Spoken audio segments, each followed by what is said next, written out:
ಆತ್ಮೀಯರೇ, ತಮ್ಮೆಲ್ಲರಿಗೂ ಜ್ಞಾನವಾಣಿ ಮತ್ತು ಯೂಟ್ಯೂಬ್ ಚಾನಲ್ಗೆ ಸ್ವಾಗತ. ಕರ್ನಾಟಕ ರಾಜ್ಯ ಗ್ರಾಹಕರ ಮಹಾಮಂಡಳಿ ನಿಯಮಿತ 4ನೇ ರಸ್ತೆ ಪಂಪಕವಿ ರಸ್ತೆ ಚಾಮರಾಜಪೇಟೆ ಬೆಂಗಳೂರು ಒಂದು ನೇಮಕಾತಿ ಪ್ರಕಟಣೆಯನ್ನು ಹೊರಡಿಸಿದ್ದಾರೆ. ಇದು ಒಳ ಮೀಸಲಾತಿ ವಿಚಾರವಾಗಿ ನೇಮಕಾತಿ ಕಾಲಾಗಿ ವಾಪಸ್ಸಾಗಿತ್ತು.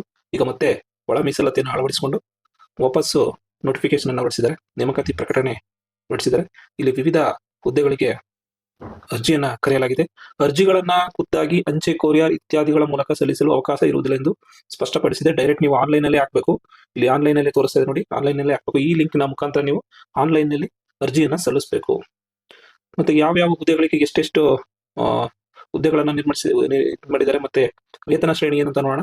ಮೊದಲನೇದಾಗಿ ಫಾರ್ಮಸಿಸ್ಟ್. ಈ ಫಾರ್ಮಸಿಸ್ಟ್ ಹುದ್ದೆಗಳಿಗೆ ಮೂಲ ವೇತನ ಶ್ರೇಣಿ 25,800 ಹಿಡಿದು 52,650 ವೇತನ ಶ್ರೇಣಿ ಅನ್ವಯ ಈ ಹುದ್ದೆಯನ್ನು ನೇಮಕ ಮಾಡ್ಕೊತಾರೆ. ಇಲ್ಲಿ ಒಳ ಮೀಸಲಾತಿ ಅನ್ವಯ ಅಳವಡಿಸಿ ಸಾಮಾನ್ಯ ಹುದ್ದೆಗೆ 3 ಹುದ್ದೆಗಳು, ಪರಿಶಿಷ್ಟ ಜಾತಿ ಪ್ರವರ್ಗ ಎಗೆ 1, ಪ್ರವರ್ಗ ಪರಿಶಿಷ್ಟ ಪಂಗಡ ಪ್ರವರ್ಗ 1, ಪ್ರವರ್ಗ 2A ಇಷ್ಟು ಕ್ಯಾಟಗರಿಗೆ ಹುದ್ದೆಗಳಿದೆ. ಇದರಲ್ಲಿ ಯಾವ್ಯಾವುದಕ್ಕೆ ಇರೋದನ್ನ ನೋಡ್ಕೊಳ್ಳಿ. ಮಹಿಳೆಯರಿಗೆ 1, ಗ್ರಾಮೀಣ ಅಭ್ಯರ್ಥಿಗೆ 1 ಇಷ್ಟು ಹುದ್ದೆಗಳಿದೆ. ನೆಕ್ಸ್ಟ್ ಪ್ರಥಮ ದರ್ಜೆ ಗುಮಾಸ್ತರು ಅಂದ್ರೆ FDA ಹುದ್ದೆಗಳು 21,400 ರೂಪಾಯಿ. ಒಟ್ಟು 10 ಹುದ್ದೆಗಳನ್ನ ಇಲ್ಲಿ ಕರೆಯಲಾಗಿದೆ. ಯಾರ್ಯಾರಿಗೆ ಯಾವ್ಯಾವ ಹುದ್ದೆಗಳನ್ನ ಕರೆಯಲಾಗಿದೆ ಅಂತ ನೋಡೋಣ.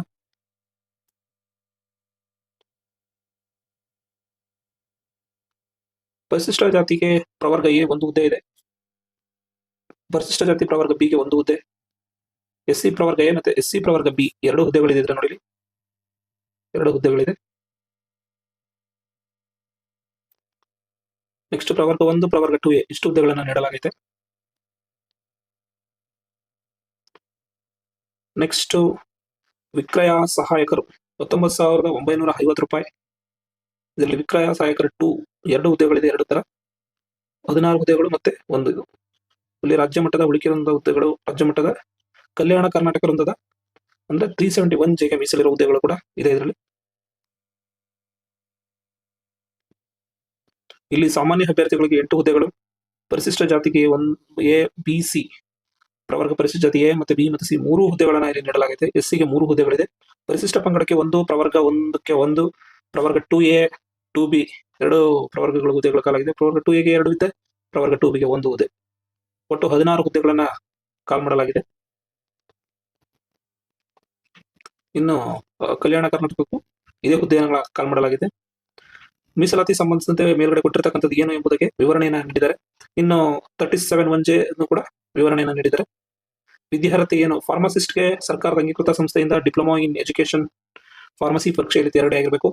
ಕಂಪ್ಯೂಟರ್ ಆಪರೇಷನ್ ಮತ್ತು ಅಪ್ಲಿಕೇಶನ್ ಜ್ಞಾನ ಹೊಂದಿರಬೇಕು. ಕನ್ನಡವನ್ನು ಓದುವ ಸಾಮರ್ಥ್ಯ ಜೊತೆಗೆ ಕನ್ನಡ ಜ್ಞಾನ, ಬರೆಯುವಿಕೆ, ಕನ್ನಡವನ್ನು ಸ್ವಚ್ಛವಾಗಿ ಮಾತನಾಡಬೇಕು ಮತ್ತು ಅರ್ಥ ಮಾಡ್ಕೊಳ್ಬೇಕು. ಇನ್ನು ಪ್ರಥಮ ದರ್ಜೆ ಗುಮಾಸ್ತರಿಗೆ ಭಾರತದ ಕಾನೂನು ಅಡಿಯಲ್ಲಿ ಸ್ಥಾಪನೆಯಾದ ವಿಶ್ವವಿದ್ಯಾಲಯದಿಂದ ಯಾವುದೇ ಪದವಿಯಲ್ಲಿ ತೇರ್ಗಡೆ ಆಗಿರಬೇಕು. ಕಂಪ್ಯೂಟರ್ ಆಪರೇಷನ್ ಮತ್ತು ಅಪ್ಲಿಕೇಶನ್ ಜ್ಞಾನ ಹೊಂದಿರಬೇಕು. ಕನ್ನಡವನ್ನು ಓದುವ ಸಾಮರ್ಥ್ಯದ ಜೊತೆ ಕನ್ನಡ ಜ್ಞಾನ, ಬರೆಯುವಿಕೆ, ಕನ್ನಡವನ್ನು ಸ್ವಚ್ಛವಾಗಿ ಮಾತಾಡಬೇಕು ಮತ್ತು ಅರ್ಥ ಮಾಡ್ಕೊಳ್ಬೇಕು. ವಿಕ್ರಯ ಸಹಾಯಕರು ದ್ವಿತೀಯ PUCಯಲ್ಲಿ ತೇರ್ಗಡೆ ಆಗಿರಬೇಕು. ಕಂಪ್ಯೂಟರ್ ಆಪರೇಷನ್ ಮತ್ತು ಅಪ್ಲಿಕೇಶನ್ ಜ್ಞಾನ ಹೊಂದಿರಬೇಕು.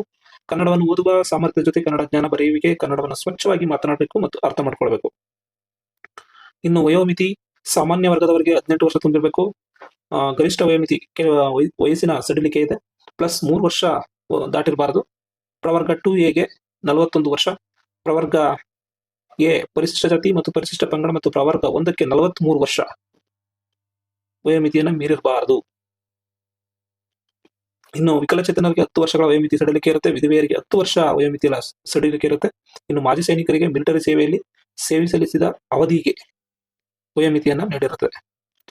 ಅರ್ಜಿ ಶುಲ್ಕ, ಪರಿಶಿಷ್ಟ ಜಾತಿ ಪರಿಶಿಷ್ಟ ಪಂಗಡ ಪ್ರವರ್ಗ 1 ಇವರಿಗೆ 500 ರೂಪಾಯಿಗಳು. ನೆಕ್ಸ್ಟ್ ಅರ್ಜಿ ಸಲ್ಲಿಸಲು ಪ್ರಾರಂಭಿಸುವ ದಿನಾಂಕ ಯಾವುದು ಅಂದ್ರೆ 9ನೇ ತಾರೀಕು 9.